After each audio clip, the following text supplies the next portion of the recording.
بعد ما خلصت مشاهدة فيلم ذا فلاش واحنا في السينما، كنت انا وصاحبي اسلام يعني، فلقيته بيقول لي اه والله هو مش وحش.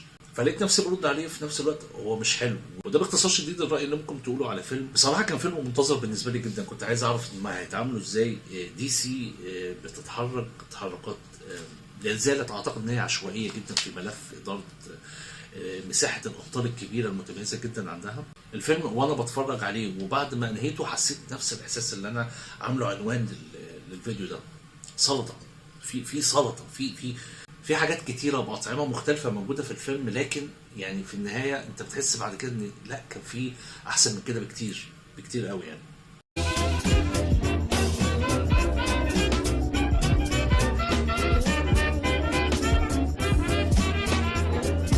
السلام عليكم. فيديو جديد من فاخر فيلم ذا فلاش، احد اهم الافلام السينمائيه اللي كان المفروض تنزل السنه دي، واحد الرهانات الرئيسيه اللي كان المفروض بتراهن عليها دي سي. ولكن الفيلم حتى الان بيعمل اداءات مرعبه في شباك التذاكر على المستوى العالمي، وهي مرعبه لشركه دي سي مش لينا احنا. وانت بتتفرج على الفيلم، لو انت شفته على السينما هو من الافلام اللي تستحق المشاهده للسينما يعني. هتدرك الموضوع ده مرعب ليه، ولو انت من محبين افلام دي سي او من محبين عالم دي سي هتفهم ليه كويس قوي.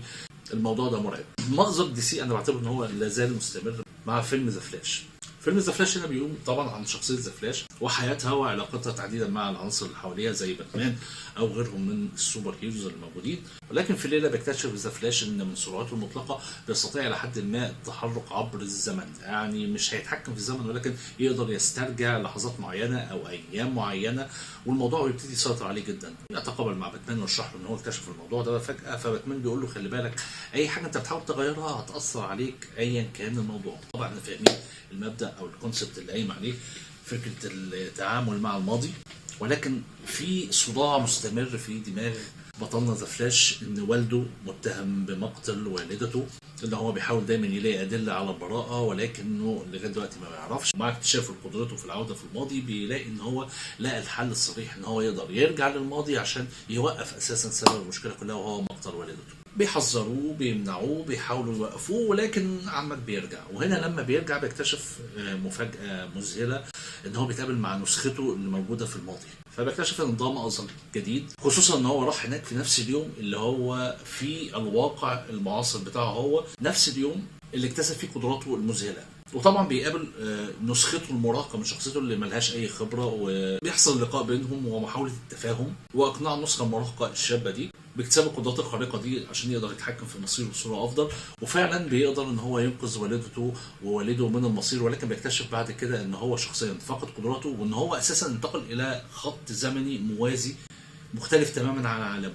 الاختلاف ده بيظهر في علامات كتيره جدا، ان العالم اللي موجود فيه ما فيهوش سوبرمان، ان شخصيه باتمان الموجوده في العالم ده مختلفه تماما عن العالم هو كان فيه، وان الكوكب نفسه بيواجه خطر قاتل ودامي وهو جنرال زود. انا هنا ما بحرقش احداث لان الكلام ده كله موجود في الاعلان. في الوقت اللي بيفقد فيه قدراته الفائقه بيحاول ان هو يوصل لمعادله او يتواصل مع باتمان عشان يقدر ان هم يتصدوا للخطر الغاشم اللي تحديدا هينهي كوكب الارض. وطبعا هو لو انهى كوكب الارض هيكتشف بعد فتره ان هو مش قادر يرجع للتايم لاين بتاعه، وفي نفس الوقت هو فقد قدراته، وبالتالي بيحاول يوصل لطريقه ان هو يستعيد بيها قدراته. وهكذا احنا بندور في خلال زمن الفيلم اللي مدته ساعتين في المسارات المختلفه دي، ان هو بيحاول يكتسب قدراته وفي نفس الوقت بيحاول يحفز باتمان اللي موجود في العالم ده عشان يتصدوا لجنرال زود، وفي نفس الوقت بيحاول يتعامل مع شخصيته المراهقه عشان يساعدوا بعض، وفي نفس الوقت بيحاولوا يلاقوا نسخه سوبرمان اللي موجوده، اللي بتتضح بعد كده النسخه اللي موجوده هنا هي سوبر جيرل مش سوبرمان، لان هناك مصير مختلف حصل لسوبرمان في هذا العالم.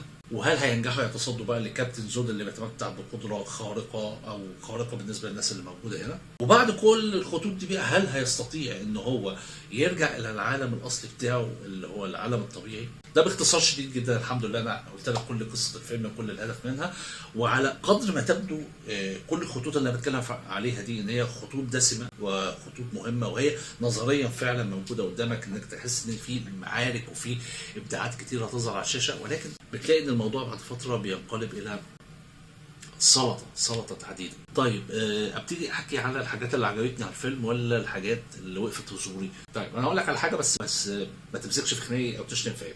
اداء إزرا ميلر لشخصيه ذا فلاش اللي هي الشخصيه الاساسيه لبطلنا بعتبره انا بعتبره اداء جيد جدا، واداؤه حتى في الادوار اللي فاتت ممتاز جدا. ولكن ربما لو انت شفت النسخه الموجوده ذا فلاش اللي كانت موجوده في المسلسل نفسه، ممكن تبتدي تقارن دايما بينهم وتحس ان في نقطه تميز عاليه جدا للنسخه دي.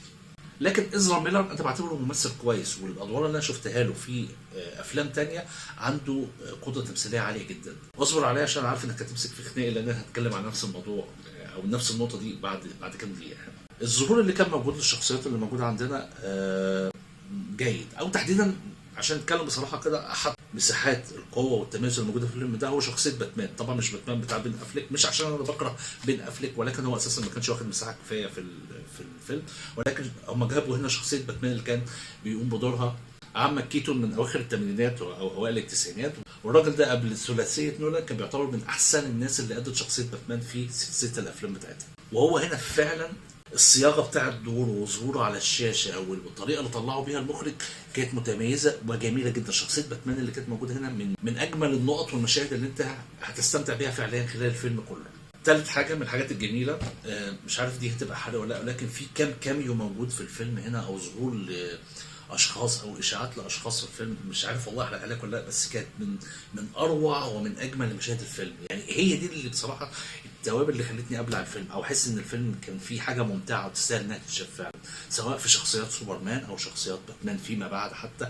فكانت رائعه بطريقه جميله. انا كنت مبسوط جدا وانا بتفرج عليها. دي الحاجات الاساسيه من المميزات العاليه قوي للفيلم ده. الحاجات بقى اللي وقفت في زوري، يعني خد عندك بقى. بص يا سيدي، اولا في اخراج لبعض المشاهد او اقول استخدام الجرافيك اللي موجود في الفيلم ده لا يليق ابدا ان انت تتكلم في فيلم دي سي المفروض ان هو من اعلى مستويات استخدام المؤثرات سواء الصوتيه او البصريه، وتعمل لي جرافيك بالطريقه دي. او المشاهد الانتقاليه اللي كان بيتعامل فيها ذا فلاش اثناء انتقاله مش عارف في الفقاعه الزمنيه دي من زمن لزمن، الجرافيك اللي كان فيها وضيع فعلا. يعني عارف انا لغايه دلوقتي اساسا مش فاهم هم استخدموا جرافيك ليه؟ تمام، ما جابش ليه اللي هي شخصيات اللايف نفسها ليه؟ والجرافيك سيء الى ابعد ما يمكن في المشاهد دي اللي هي مشاهد الانتقال الزمنيه دي او الفقاعه الزمنيه اللي بيدور فيها معركه مهمه جدا في الاخر. النقطه الثانيه اداء إزرا ميلر اللي انا بقول ان هو ممثل متميز جدا بشخصيه النسخه المراهقه من ذا فلاش اللي هي بتعيش في العالم الموازي ده، من اسوأ الاداءات اللي انا شفتها. انا فاهم ان انت عايز تقدم شخصيه مراهقه ما عندهاش التزام، ما عندهاش مسؤوليه، شخصيه مستهتره الى حد ما، ساذجه الى حد ما، ولكن الاداء بصراحه كان يعني انا ما كنتش قادر. يعني فعلا حسيت يعني حسيت بتقل على صدري وانا بشوف المشاهد بتاعه شخصيه ذا فلاش اللي في العالم الموازي ده بطريقه يعني اعوذ بالله وانا بتفرج فعلا. يعني والمشكله ان انت بتلاقي في نفس المشهد هم الشخصين، هو بيعمل اداء الشخصيتين، فانت بتلاقي اداء يعني مقبول ومحترم واداء قمه في السخافه. يعني التعبير او التعريف العلمي كلمه سخافه هي دي. ثالث حاجه ظهور شخصيه زود طبعا عن طريق مايكل شالون بنفس الاداء المميز وكل حاجه، بس ما كانش بالقوه اللي كان متوقعها. مش قوه الشخصيه ولكن قوه المشاهد بتاعتها، ما عدا مشهد القتال الاخير ده اللي كان الى حد ما جيد. ولكن يعني لو كانت فرد لها مساحه اكبر اعتقد انها كانت هتملى الفيلم او تديله تقل اعلى. ولكن ما علينا. شخصيه سوبر جيرل كانت من الحاجات الكويسه في الفيلم، ولكن التبرير لظهورها على حساب سوبرمان دي من الحاجات اللي هي ما شبعتنيش. يعني كواحد بحب اتفرج على عوالم دي سي بصراحه ما شبعتنيش اطلاقا. تعدد الخطوط اللي انا كلمتك عليها او المشاكل المفروض البطل بيتعامل معاها وصلت في الاخر ان انت والله في الثلث الاخير في الفيلم فعلا انا حسيت مش عارف طب هو هيعمل ايه بقى؟ يعني هو هيعمل ايه؟ يعني هو هيحل مشكله ابوه ولا هو المفروض ينقذ امه، ولا هو المفروض ان هو هيرجع العالم بتاعه، ولا هي المفروض هو هيعمل ايه؟ اللي هو عارف تعبير الديسنسيتايزيشن ان هو من كتر ما انا عمال احفزك وصلت ان انت بقيت قاعد اللي هو طيب ماشي عارف اللي هو ما انتش مقبل او مش متحمس انك تشوف النهايه اللي انت عايز توصلني ليها. نقطه كذلك مهمه، الفيلم ده وضعه ايه في عالم دي سي؟ يعني دلوقتي هم نزلوا الفيلم ده وكان معمول له دعايه مهمه جدا، وطبعا هم منزلينه في وقت يعني لو انت شفت المسارات من اولها لاخرها هتضحك، لان المفروض ان قصه الفيلم ده او التقديمه للشخصيه دي كان المفروض ان هي تتقدم بفيلم قبليها كده يبرز لي الشخصيه ويوضحها لي كده ويفهمني الدنيا ماشيه ازاي بفيلم في الاول خالص قبل ما نجمع جاستس ليج. وطبعا الموضوع ده ما حصلش واستمرنا في مسيره العك. فبالتالي الشخصيه دي دلوقتي بنهايه الفيلم ده هي رايحه فين؟ هيتعمل لها فيلم خاص ولا لا. طبعا انا قريت خبر او حاجه مخصوصه كده موجوده على الانترنت بتقول ان خلال تقريبا الثلاث سنين الجايين مفيش في خطط جيمس جان اللي المفروض هيقوم بصياغه او اعاده صياغه عالم دي سي خطط لظهور شخصيات باتمان ولا وندر وومن ولا ذا فلاش. وبالتالي يعني عارف اللي هو اللي هو يا جماعه انتوا كده بتجيبوا تراب وبتحطوه على اي اكل انتوا بتقدموه. يعني مش بقول ان الاكل اساسا حلو، لا انتوا كمان يعني بمستوى الاكل اللي انتوا بتقدموه انتوا عاملين تجيبوا تراب وتحطوه. الشخصيه رايحه فين بعد كده؟ موقعها ايه من الاعراب؟ موقع بقيه الشخصيات من الاعراب ايه؟ محدش عارف. ماشي، دي نقطه من النقط، بس ما علينا. شخصيه المفروض دارك فلاش انت بتكتشف في الاخر ان ده بلاش اقول عشان ما احرقش يعني، ولكن الشخصيه دي لو كانت فرد لها مساحه اكبر كانت هتبقى ممتعه الى حد كبير جدا من نطاق العك اللي انا ماشي فيه مع شخصيه فلاش اللي هي في العالم الموازي. دارك فلاش اللي كانت موجوده دي كانت مهمه جدا، مؤثره جدا في وصول الاحداث للمستوى اللي واصله فيه مع اداء الاحداث قوي. فهي كانت شخصيه مهمه، ومعركتها الاخيره مع فلاش كانت احسن واروع بكتير من معارك فلاش حتى ضد جيش جنرال زود. ولكن دي رغبه المخرج. الفيلم لغايه دلوقتي عامل اداء بيعتبروه متواضع او تحديدا انه يا دوبك هيجيب المصاريف اللي اتصرفت عليه. يعني لو هو جاب 400 مليون على مستوى العالم يا دوبك هيبقى عدى التكلفه الاجماليه بحوالي 50 مليون دولار. فده يا دوبك يعني بيخليك عمال تفكر هل في خطط مقبله لإزرا ميلر مع الشخصيه، ناويين يعملوا ايه بعد كده. وده استكمال لمسيره العك اللي دي سي عماله شغاله فيها بمهاره وبراعه بصراحه متميزه جدا. يعني هات زاك سنايدر، شيل زاك سنايدر، طب هنرجع زاك سنايدر، لا شيله عشان احنا هنجيب جيمس جان. طب جيمس جان انت هتوقف الدنيا وهتمشي علينا ازاي؟ هنعمل بارلل يونيفرس، لا بعد كده احنا هنشتغل على العوالم الدارك بتاعت دي سي. عارف اللي هي انت عمال بتقرا حاجات وعمال بتشوف اخبار وعمال بعد كده بتشوف انتاجات على التلفزيون، انت ما انتش فاهم فعلا هم بيعملوا ايه. دايما بقول ان نتفرج على الافلام بتاع عالم دي سي وما شافش كوميكس او ما شافش الانيميشن موفيز بتاعتهم هيكون فكره سيئه جدا وفكره خاطئه جدا عن مدى ثراء وتنوع العالم ده. العالم ده فيه ثراء وفيه قوه يمكن اكتر بكتير من عالم مارفل، ولكن افلام مارفل بصراحه بالتخطيط اللي اتعملت لها معديه مجموعه افلام دي سي بمراحل، لان في مشكله في الرؤيه وفي التخطيط وفي الانتاج وفي حاجات كتيره قوي. وانت بتتفرج على الفيلم هنا يمكن بقول لك يمكن الحاجه اللي اثرت فيها جدا حتى مستوى الجرافيك اللي معمول وضيع يعني وضيع.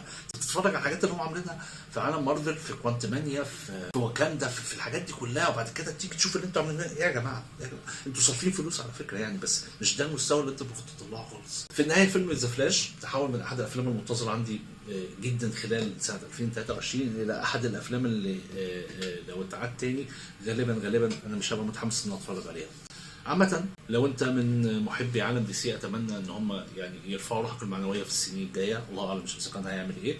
ولو انت مش من محبي العالم ده فانا مش عارف هتبقى انت متحمس انك تشوف الفيلم ده ولا لا، ولكن يعني اتفرج يمكن تعجب ببعض الحاجات ويمكن تكون في حاجات من اللي انا قلتها كتير تكون مش مظبوطه يعني، ولكن ده انطباعات الشخصيه اللي انا شفتها خلال مشاهدتي في قاعة السينما، خصوصا ان انا تحفزت ان انا اشوفه في السينما على اساس ان هيبقى فيه خدع وانبهار بصري عالي، ولكن اللي انا شفته بصراحه ما كانش على مستوى توقعاتي ولا تطلعاتي اطلاقا يعني.